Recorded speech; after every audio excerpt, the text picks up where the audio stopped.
jarnaa wararka ka imaanaya maamul goboleedka Hirshabelle ee xildhibaano ka tirsan maamul goboleedkaasi Hirshabelle ayaa waxay ka soo horjeesteen shir dib u heshiisiin oo la sheegay inuu markaasi wasaaradda dib u heshiisiintu ay ka wado degmada Buulaburte ee gobolka Hiiraan. Markale Ibraahim Cali Nuur ayaa warkan ka soo diray halkaasi.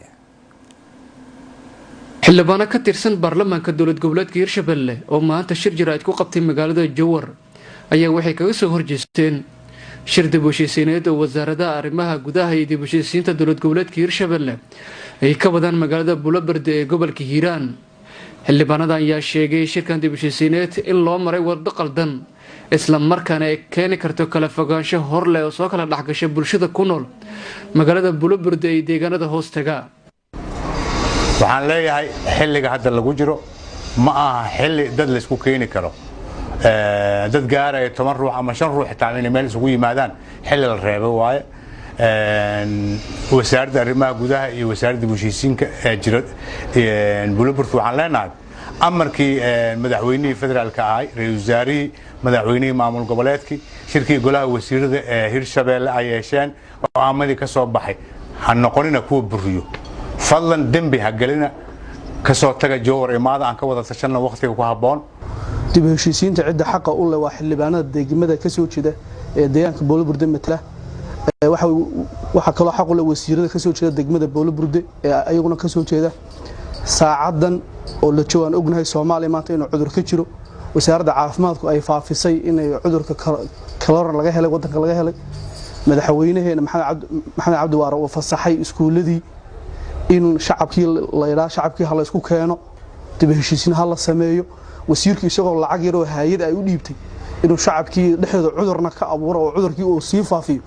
shacabka la isku ma keeni karo waqtigan waxa la ogyahay in wadanka cudur ka bilaamay dib u heshiisiintana waxa xaq u leh inay bilaabaan xildhibaanada degmada ka soo horjeeda. waxaan leenahay arrimahaas waqtigeedii lama gaarin Buulaburte hadda wax dagaal iyo wax colaad iyo wax dhibaato hadda ka taagan ma jiraan dhibaato conflict xoogaa wax yar way jireen way soo martay hadda degmadaas wax problem ma jiraan maamulkeedu waa fadhiyaa dadkeedu waa dad wada dhashay oo wax problem uusan ka jirin marka waxaan leenahay dib u heshiisiin kaliya aad wadid mudane wasiir Cabdikariin arrimahaas waa arrimo suurtagal ma aha xildhibaanadii ka soo jeeday Buulaburte waa kuwa halkan garbeeyada fadhiya oo maanta shirka jaraa'id aan qabanayno dhibaatooyin badan meeshaas ka dhacay wali xita halkeeda lama gaarin degmada Buulaburte shirar iyo dib u heshiisiin waa u baahan tahay waa sax laakiin waqtigeed lama joogo waxa ka horeeya marka hore in laga tashado ajantaha meesha lagu tagaa laga tashado madaxweynuhu daah furo kidib la isu tagi karaa waa in duubabkii joogaan waa in ugaashadii joogaan waa in nabaddoonadii joogaan intaas iyo xildhibaanadii ka soo jeeday deegaan doorashadaas